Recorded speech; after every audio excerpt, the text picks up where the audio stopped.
അതിനുശേഷം അവൻ പറഞ്ഞു, ദൈവം എന്നും നിന്നെ അങ്ങനെ ആയിരിക്കാൻ അനുവദിക്കില്ല. ദൈവം നിങ്ങളെ ഒരു നല്ല ദേശത്തേക്ക് കൊണ്ടുവരും.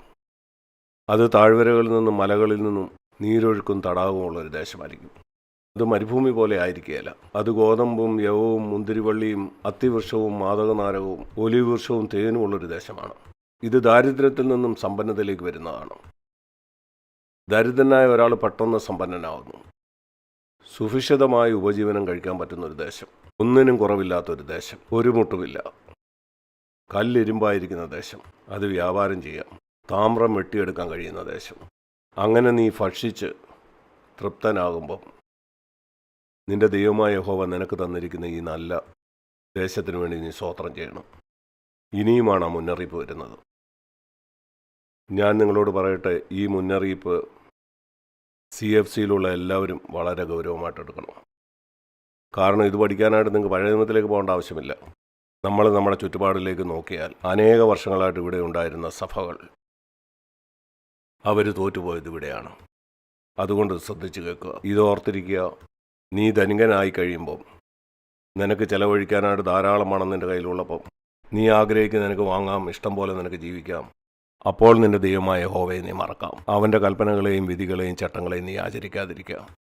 അതല്ലെങ്കിൽ നീ ഭക്ഷിച്ച് തൃപ്തനായ ശേഷം നീ നല്ല വീടുകൾ പണിത് അവയിൽ പാർക്കുമ്പോഴും, 13-ാം വാക്യം ഇന്നത്തെ ഭാഷയിൽ ഇങ്ങനെ പറയാം, നിന്റെ ബിസിനസ് അഭിവൃദ്ധിപ്പെട്ടു, നിനക്ക് കിട്ടുന്ന ശമ്പളത്തിൽ വലിയ വർധനയുണ്ടായി, നിന്റെ ബാങ്കിൽ നീ ധാരാളം പണം സമ്പാദിച്ചു വെച്ചു, നിന്റെ കുഞ്ഞുങ്ങളൊക്കെ വളരെ ആരോഗ്യമുള്ളവരാണ്, നന്നായി പഠിക്കുന്നു, അവരൊരു പക്ഷേ വിവാഹിതരായി നല്ല ജോലി കിട്ടി.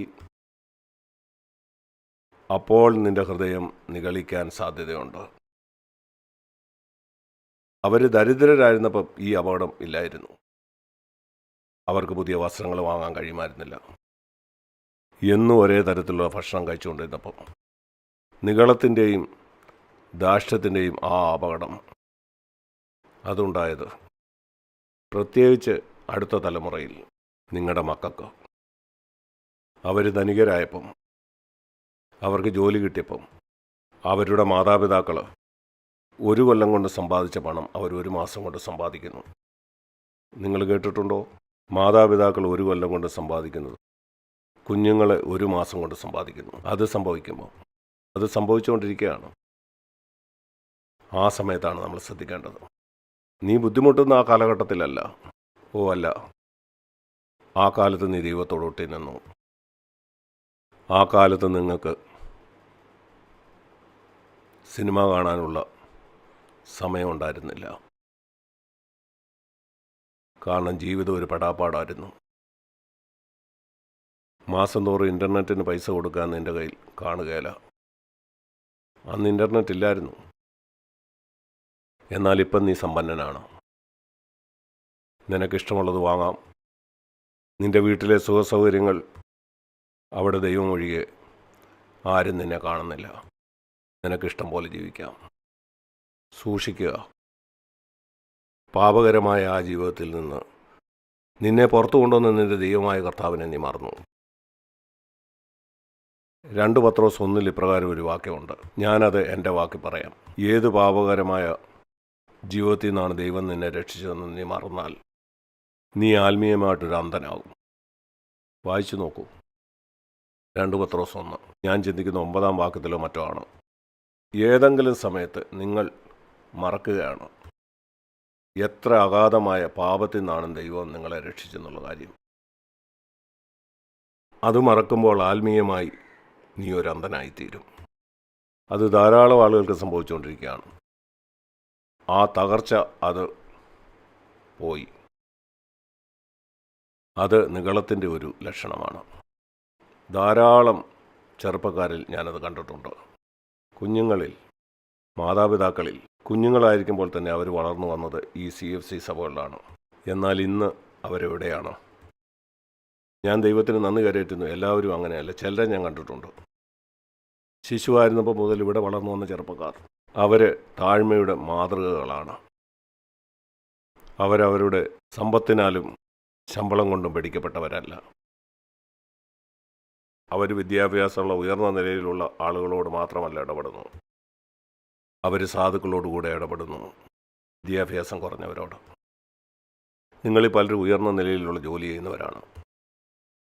നിങ്ങളുടെ കുഞ്ഞുങ്ങൾക്ക് നല്ല സ്കൂളിൽ പോകാൻ പറ്റുന്നു, നല്ല വിദ്യാഭ്യാസം കിട്ടുന്നു. ഞാൻ നിങ്ങളോട് ചോദിക്കട്ടെ, നിങ്ങളുടെ കുഞ്ഞുങ്ങൾ CFCയിലുള്ള സാധുക്കളായ കുഞ്ഞുങ്ങളോട് കൂട്ടുകൂടുന്നവരാണോ?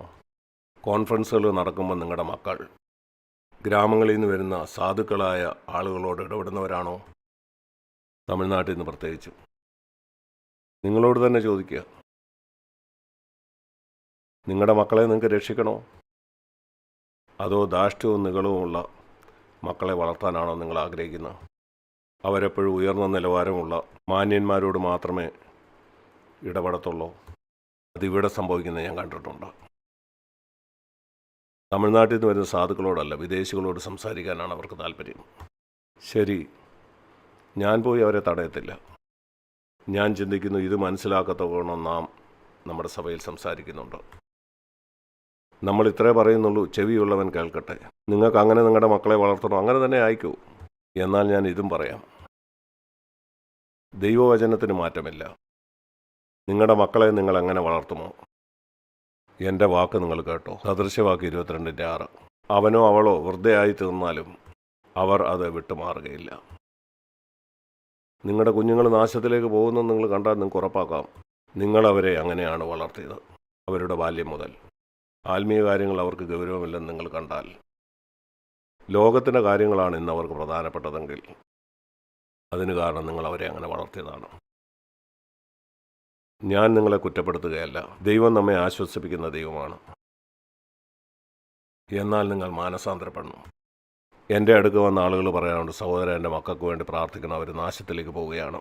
ഞാൻ പറയും, ശരി, നമുക്ക് പ്രാർത്ഥിക്കാം. ഇപ്പോഴും ദൈവത്തിന് പ്രവർത്തിക്കാനായിട്ട് കഴിയും. അവർ CFCയിലാണ് വളർന്നു വന്നതെങ്കിൽ, അവർക്ക് മുഴുവൻ ഹൃദയമില്ലെങ്കിൽ ദൈവത്തിന് പ്രവർത്തിക്കാൻ കഴിയും. എന്നാൽ ഞാൻ ആ മാതാപിതാക്കളോട് പറയും, നിങ്ങൾ ഒരു കാര്യം ചെയ്യണം. ഒന്നാമത് ദൈവത്തിൻ്റെ മുമ്പാകെ മുട്ടുമടക്കി, കർത്താവെ, എൻ്റെ കുഞ്ഞ് ഇന്ന് പൂർണ്ണ ഹൃദയമുള്ള ഒരാളല്ല. കാരണം സദൃശ്യവാക്യം 22:6 നിവൃത്തിയായി. സദൃശ്യവാക്യം 22:6, ഞാൻ എൻ്റെ മക്കളെ വളർത്തിയത് അങ്ങനെയാണ്. അവർ വളർന്നു വന്നപ്പോൾ അങ്ങനെ ആയിത്തീർന്നു. എൻ്റെ തെറ്റാണ്, ഇത് ഞങ്ങളുടെ തെറ്റാണ്. അതിൻ്റെ ഉത്തരവാദിത്വം 100% ഞങ്ങൾ ഏറ്റെടുക്കുന്നു. എന്നിട്ട് നിനക്ക് ദൈവത്തോട് പറയാം, കർത്താവെ, ദയവായിട്ട് ഞങ്ങളോട് ക്ഷമിക്കണേ.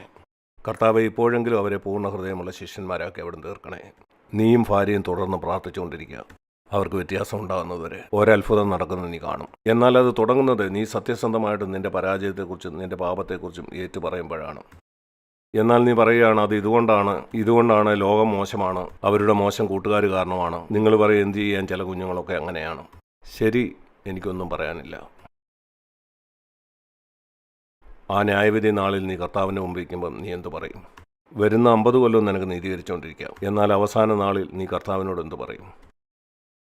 ഒന്നും പറയാൻ കഴിയില്ല. നിങ്ങളെ തന്നെ താഴ്ത്തുക.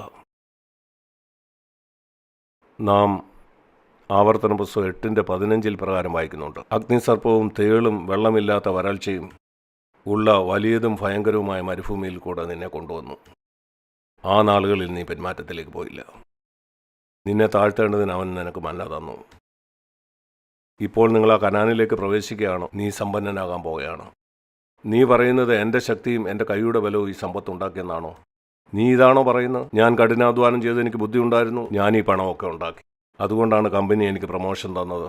കാരണം ഞാൻ മിടുക്കനാണ്. ഈ കമ്പനിയിലുള്ള മറ്റാളുകളെക്കാൾ ഞാൻ സമർത്ഥനായിരുന്നു. കർത്താവ് നിങ്ങളോട് കരുണ കാണിക്കട്ടെ.